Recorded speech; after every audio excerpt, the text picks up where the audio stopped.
Hi, I'm Richard Rogers, and I absolutely hope that you enjoy today's spiritual message. You know, we at Unity of Phoenix Spiritual Center are committed to helping people live better lives. We're going to provide you tools over and over, spiritual tools that allow you to live your best possible life. And if you want to leave a donation to continue to allow the work that we do to support other people just like you, we say thank you. Thank you for your generosity, because this ministry is committed to making the world a better place. Okay, how many of you have ever been to a church where the minister talked about sin? How many of you walked away from that experience feeling better about yourself? Okay, so one of the things I know to be true is that for the last 2,000 years, the Christian church has been pretty fixated about sin.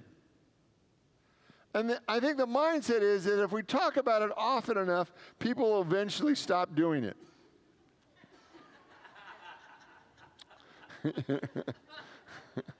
Right? And the idea is, if you keep telling people what's wrong with them often enough, that somehow they're going to get better. Right? But the reality is that we don't do that in any level of society. Like if you take a good management course, they never say, every day when you go into work, tell your people all the things that are wrong with them over and over again and see if you get their best results. We just don't do that, right? We don't go into a classroom and say, okay, every day we're going to tell the kids what's wrong with them over and over and over again. And I know that that's a path to higher scores. Right? We don't do that. But the church has had this idea that if we focus on sin, somehow we're going to get the best out of people. Right? And I think there was also kind of a mindset that said, if we make people feel smaller, God will look bigger. But the reality is, you don't need to make God look bigger. In fact, when you feel bad about yourself and you can't really look beyond the bottom of your own shoes, you can't really appreciate how big God is. You know, the founding minister, Reverend Penn, some of you may be troubled by this joke. Somebody came to him and said one time, in Unity, you don't talk a lot about sin. And he said, you know, you're right. We don't talk a lot about sin, but we enjoy one from time to time. You know, it's like, right? We have a long tradition of being sacrilegious, right? So there's this idea that if we tell people what's wrong with them, somehow by osmosis, I guess, they're going to figure out what's right with them. But it never really works. People just get discouraged. They leave the church, or they just kind of get immune to the blah, blah, blah, blah, blah coming out of the minister's mouth, and they disconnect. Unity historically has had a very different approach. Unity wants to affirm over and over and over again what's right with you. And in hearing it over and over again, there's a moment where you're willing to believe it. Now, the first time you hear what's right with you, you don't really believe it. Right? You don't believe it because you've heard so many times what's wrong with you. The first time you hear that there's something good about you, it's like you look around like, who are they talking to? Right? Because they can't be talking to me. Right? And so it's a process that you begin to believe a little bit and then a little bit and then a little bit more. And you actually believe that maybe God created me in the image and likeness of the divine. Maybe God created me the way God is. So there's a process that we go through. I've been using this book, Discover the Power Within You, by Eric Butterworth. Longtime Unity minister, was in Chicago, not Chicago, he was in Detroit, and then he was in New York City. And this book was published in 1968, so some of the ideas or the way he speaks is appropriate for, 51 years ago? And the chapter that I want to focus on tonight is the idea of from sinner to master. Because how the way Unity understands the word sinner is from the original Greek meaning, which is to miss the mark.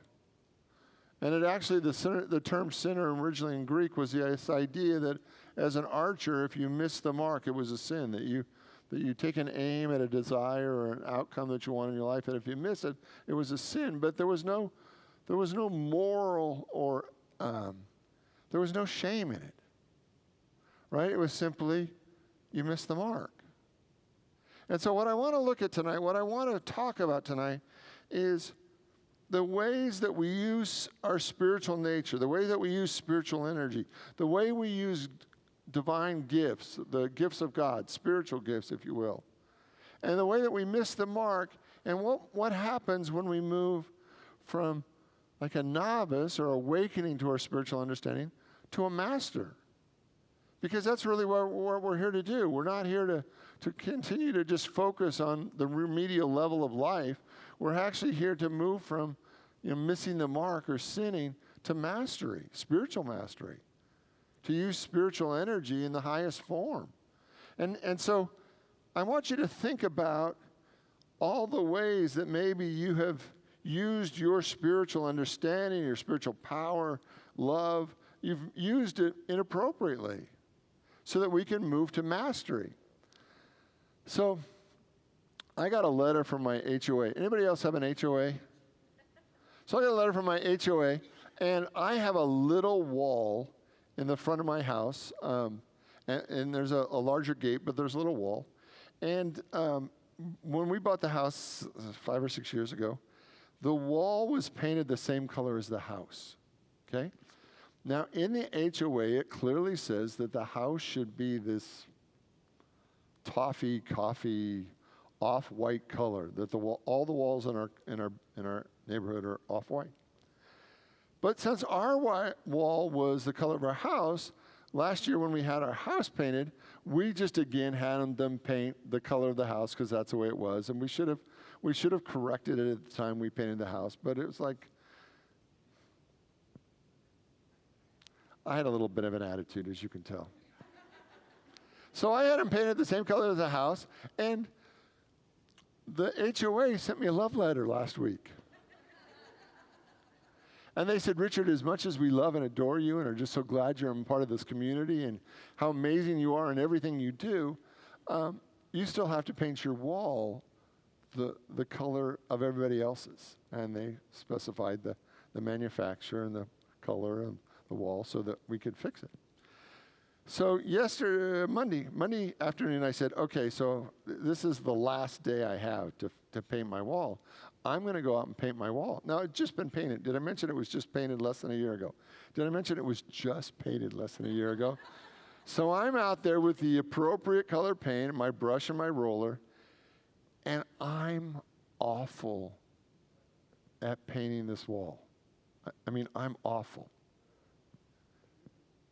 Excuse me. Were you? That's all right. So I'm awful at painting this wall. Now, if I would have hired a professional painter, this would have been a half an hour, 15-minute project. I mean, we're only talking maybe 10 feet of wall, right? I literally was out there for hours. Now, hours, right? I was out there for at least 3 hours painting this wall, and because it's block, the paint, there's all these little holes in the block, and I'm trying to roller and brush, and it was sin. It was sin. It was a misuse of my time and energy. It was, now, if I was a master at it, how many of you think you're a master painter? Like that you can paint like nobody's business. That is not my gift, right? That became very clear that was not my gift. And so what I want you to see today is that when we have mastered anything, it takes the least amount of energy to accomplish a very high level of achievement, right? If you've ever seen one of the figure skaters, like peel off a triple Salchow, right? Like if I tried to peel off a triple Salchow, there would be body parts literally flying in all directions, right? Because that's not something that I've mastered. So when you master anything in your life, you use the least amount of energy to create the biggest bang. Is that true? Right? So as a painter, sin, wrong, misuse. Did the wall get painted? Yes. Did I save a few bucks? Yes. Was it annoying from beginning to end? Yes. All right? Right? But masters step in, bing, bing, bing, and it's like, that is the best wall I've ever seen. It's a work of art. It's beautiful. Okay? Let's go to Eric Butterworth. I say, no man has ever been half devout enough. None has yet adored or worshiped half enough. None has begun to think how divine he is himself and how certain his future is. So would you say that living in fear and self-doubt is a high form of use of spiritual energy or a low form of spiritual energy? So would you say that the more time you spend in unforgiveness and resentment is a high form of spiritual energy or a low form of spiritual energy? What I want you to see is that we intuitively know when we're misusing spiritual energy. And because we have free will, we have a God-given right to do whatever we want to do with our spiritual energy, but it may or may not be at the level of mastery. Like, you can misuse your spiritual energy for as long as you want to. You can make bad choices over and over and over again. How many of you know that you've made a bad choice more than once on the same issue? Right? Because you were convinced that this time it was going to be different. And guess what? Was it different? No. Right? But does the universe shame you for being stupid? No. Like, we might wonder why we make bad choices over and over and over again, but the universe doesn't judge us for that. The universe is unconditional love. God is love. But what I want you to see is that desire to master life, to begin to notice ways that you misuse spiritual energy, where you're not over and over getting the results that you want, and actually decide to use spiritual energy to get your needs met. It changes everything. Like, we don't have to stay stuck. We don't have to stay frustrated. We can actually choose to let go and trust that there is a divine flow in our life that actually makes sense. Let me give you one more.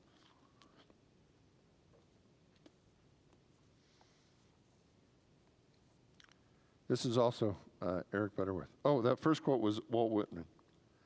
This is Eric Butterworth. Man hungers for freedom from what he wants, from want and from sickness and oppression, and most of all from his own fears. The religion about Jesus has failed to open the way to this freedom. However, in the simple but dynamic teachings of Jesus, we have a message that the universal and practical, that it contains the key to the kingdom of health and prosperity and peace and freedom. The central theme of Christianity has been sin and evil. And we've heard more about hell than heaven, more about the devil than God. And though we've been presented the picture of Jesus as master, man was always painted as a low, poor, miserable sinner. And that there's been many kind of hopelessness in Christianity. We've taught that man is a sinner, the same yesterday and today, and that we only have to look forward to is becoming a better sinner. Happy thought, right? So if you were going to master life, if you were going to master your spirituality, what would it take? If you were going to live in such a way that you used your spiritual energy in the most effective way to create your life, what would that look like? Let's start with what it's not, okay? Let's look at the elements of sinning. Can you throw number one up there? Can we agree that when we're spending time in fear and anxiety, that is a misuse of spiritual energy. Right? Can everybody agree with that? Now, that doesn't mean we don't do it.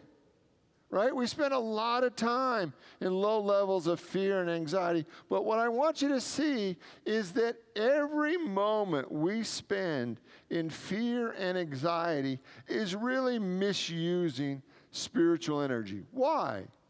Because if we believe that God is in charge, if we believe that all things are working together for good, if we believe that we're blessed, then any moment that we spend in fear and anxiety is really a waste of time. Well, Richard, you have to worry. Right? Well, you know, my mother-in-law said one time, well, if I don't worry, people won't think I love them. Right? Is that true? No, right? That we don't have to spend any time in fear and anxiety. So what I want you to do is take a breath and let go and notice that every time you're in fear and anxiety, you're misusing spiritual energy. 2. Oh, yeah. Yeah, got me there, right? So when we're in fear and anxiety, have you ever noticed how much you want to control everything and everyone? Right? And that can you imagine that when your personality wants to be in control, you don't even want to let God be in control. Can you see that in your life? That we over and over again want to control everything outside of ourselves, but rarely do we want to control ourselves. Like, we don't want to take responsibility for what we're thinking. We don't want to take responsibility for our emotions. We don't want to take responsibility for doing our inner work. We want to take control of all the externals. So over and over again, can you see places in your life where you've been externally trying to manipulate others so that you get the result that you think you need? Right? So control. 3. Feeling victimized by reality. That when we're misusing our spiritual energy, we go from one feeling of being victimized to another feeling of being victimized over and over and over again. And we live from this consciousness that we are constantly being victimized by reality. And it's a misuse of spiritual energy, right? Let's go to 4. Last one. Resentment and unforgiveness. How many of you have spent more than 5 minutes over the course of your life in resentment and unforgiveness? Right? So if you're going to be wildly blessed, why would you hold on to any resentment or unforgiveness? If God's got everything you need in your life, why would you spend 1 minute, 1 moment in resentment and unforgiveness? Can you see that these 4 elements are really misusing spiritual energy over and over again? They're not creating what you want. They're not celebrating life. They're not giving thanks for all the good that you have. These are the things over and over again that keep you stuck in the pain of life. So let's go to the elements of mastery. Number 1. Let's go with 1. We went to 4. Okay, we're going to stick with all 4. There we go. Number 1. So the number 1, what I believe, element that leads to mastery is the understanding that you have all access to all that God is. That you have access to all that God is. See, when we move from a mindset of limitation to a mindset of the infinite, everything changes in our life. The number 1 thing I want you to really begin to look at is that you have access to all that God is. Jesus said it's the Father's good pleasure to give you the kingdom, right? And so what I want you to see is that when we contract our mindset, that there's not enough to go around, we miss the good that is infinitely present in every area of your life. Number 2, there you go. Faith is knowing that all things are possible. That's what Jesus said. With God, all things are possible. Now, does that mean that if you have a desire, if all things are possible, does that mean that every one of your desires are going to happen in exactly the way you think they should?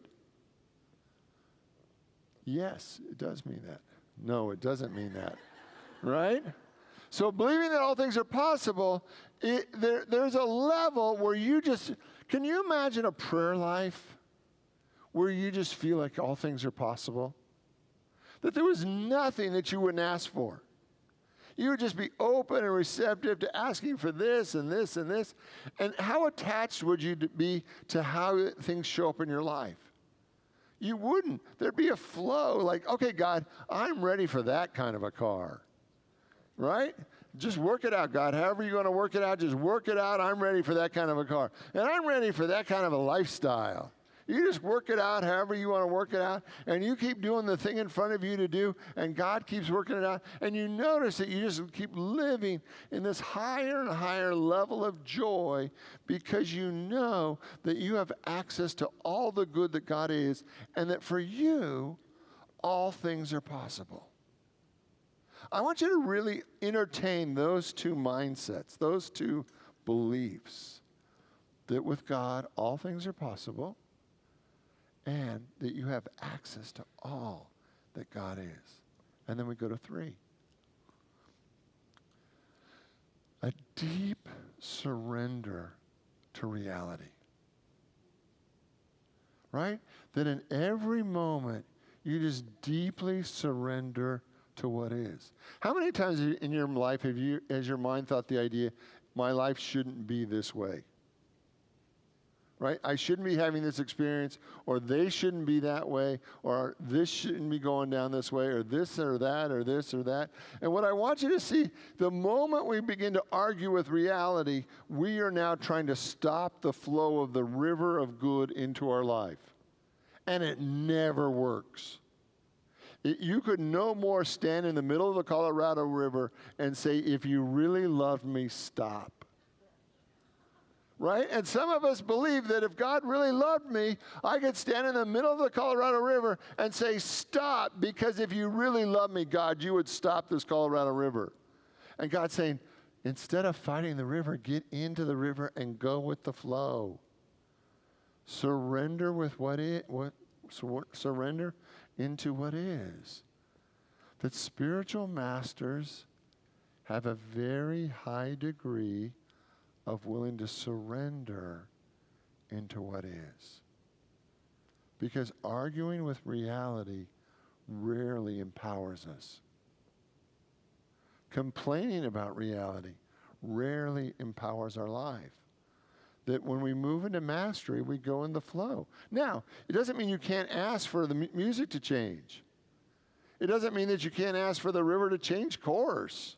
You absolutely can ask for anything you want because you have access to all that God is, but whatever is showing up in your life is 100% the way it is, and arguing with reality is a sign of insanity.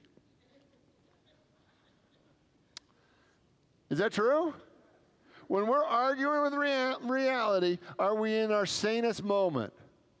No, when we're convinced that reality shouldn't be this way, and we call up 20 of our best friends and say, you know, my life should not be this way. My partner, my spouse, my friends should not be acting like this.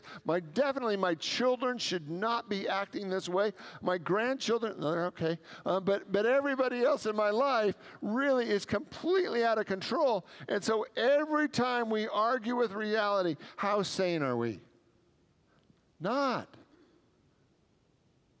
You have access to all that God is.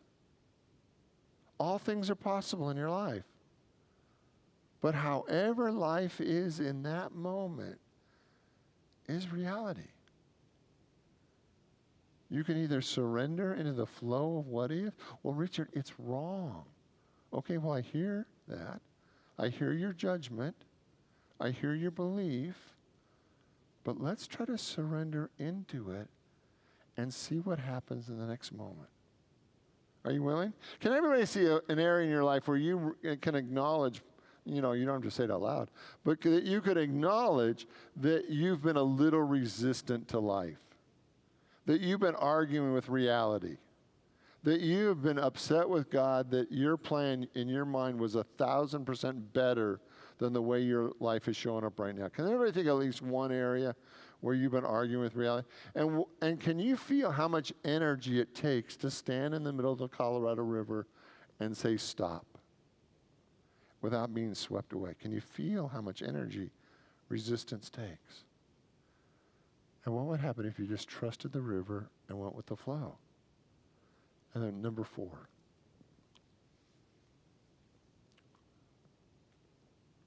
we go. Love and gratitude.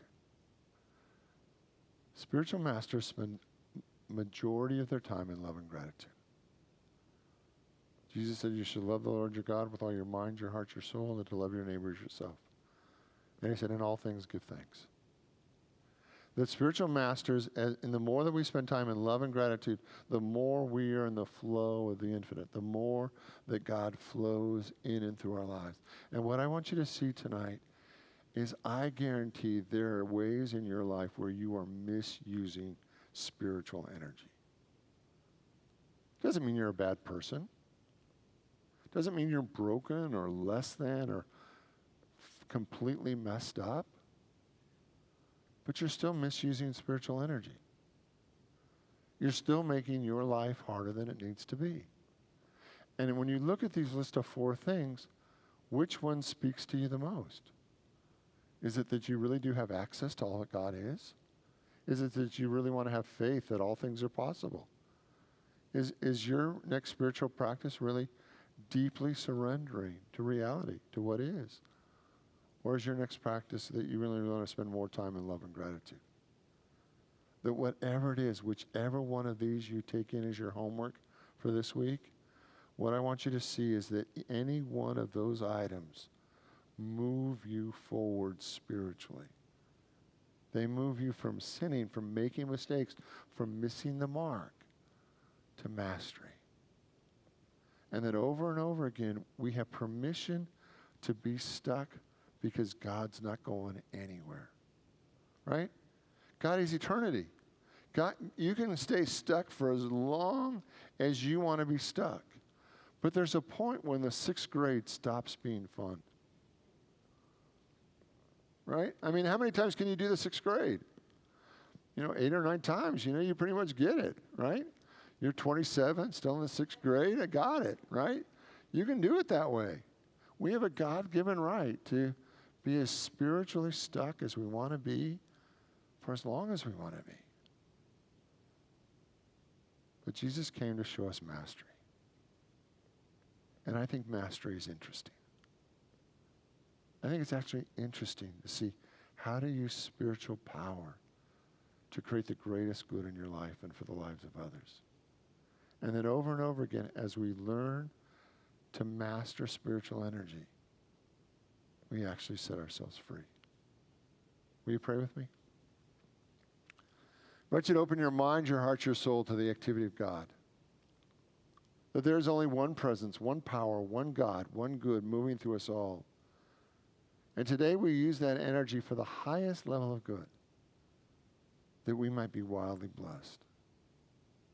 That wherever we're stuck, wherever we're in our stories and our resentment and our upset, we let go, we surrender, we forgive.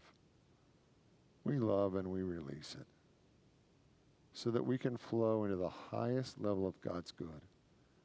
And so it is. Amen.